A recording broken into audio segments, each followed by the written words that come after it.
नमस्कार, आप देख रहे हैं द सुगम। जी हाँ, पेश है राजस्थान की आज की तमाम बड़ी खबरें। सबसे पहले बात कर लेते हैं राजस्थान की सबसे बड़ी और अहम खबर की। आपको बता दें कि राहत भरी खबर देखने को मिली है।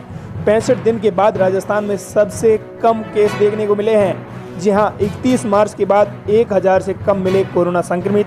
हमारे यहाँ अब गुजरात, पंजाब समेत 13 राज्यों के मुकाबले एक्टिव केस भी कम है। राजस्थान में शनिवार को कोरोना के 942 नए मरीज मिले हैं। 31 मार्च के बाद ये पहला ऐसा दिन है जब मरीजों की संख्या 1000 से भी कम रही है। अब यहाँ एक्टिव केस भी घटकर 21,550 हो गए। राजस्थान में एक्टिव केस भी गुजरात, पंजाब समेत 13 राज्यों के मुकाबले कम है। जी हाँ, वहीं अगली बड़ी लेटेस्ट खबर की बात करें तो आपको बता दें कि वैक्सीनेशन के दरवाजे बंद।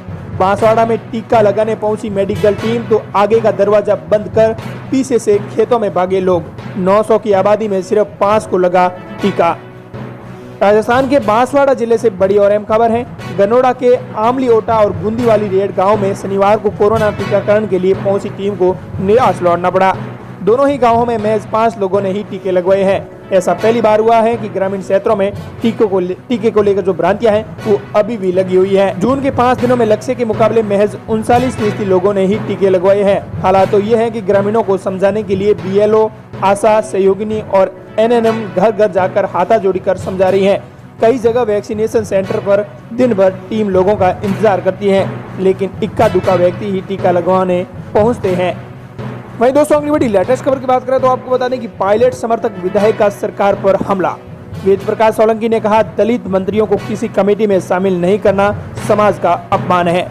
सचिन पायलट समर्थक साकसू विधायक वेद प्रकाश सोलंकी ने एक बार फिर दलित मंत्रियों के साथ भेदभाव का मुद्दा उठाकर सियासी चर्चाओं में शुरुआत कर दी है।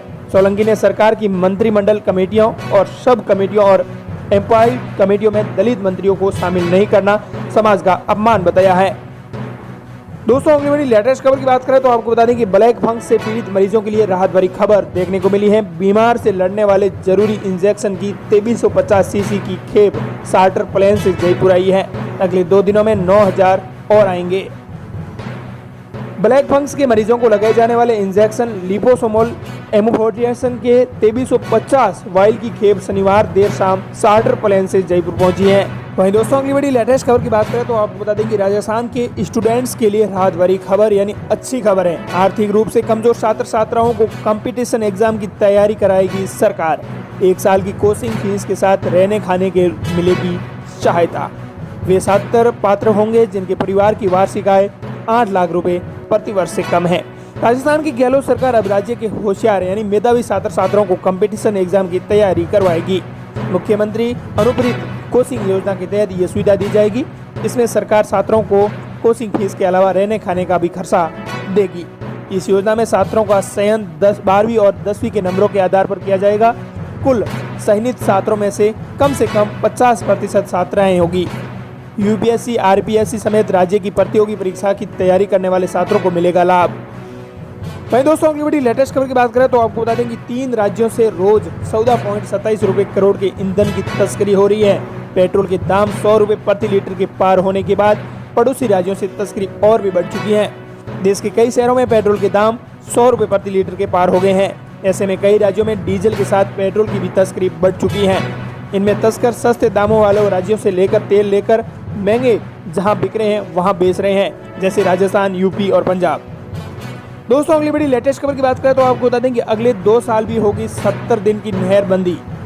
जारी रहेगा पखवाड़ा शटडाउन। इंदिरा गांधी नहर में अब तक के सबसे बड़े क्लोजर का समय पूरा हुआ, लेकिन अभी राहत पूरी नहीं हुई है। महज 1/3 काम ही पूरा हुआ है।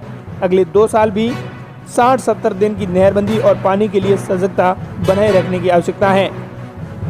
दोस्तों, अगली बड़ी लेटेस्ट खबर की बात करें तो आपको बता दें कि राजस्थान की टॉप 10 बड़ी खबरों में ये खबर भी शामिल है। नागौर से बड़ी खबर है। हनुमान बेनीवाल ने महिला SP के खिलाफ खोला मोर्चा। जिले से हटाने के लिए गहलोत सरकार को लिखा पत्र। नागौर सांसद हनुमान बेनीवाल ने नागौर के SP और IPS श्वेता धनखड़ के खिलाफ मोर्चा खोल दिया है। CM अशोक गहलोत को लिखा है पत्र। SP के कार्यकाल में अपराध बढ़ाने का आरोप लगाया है। सट्टे के मामले में SP पर सलीमता के लगे आरोप। ADG स्तर के अधिकारी से जांच की मांग भी हनुमान बेनीवाल ने कर दी है। ये थी राजस्थान की आज की तमाम बड़ी खबरें। मिलते हैं नई तमाम काम की खबरों के साथ, तब तक बने रहो आज और अपने चैनल द सुगम के साथ।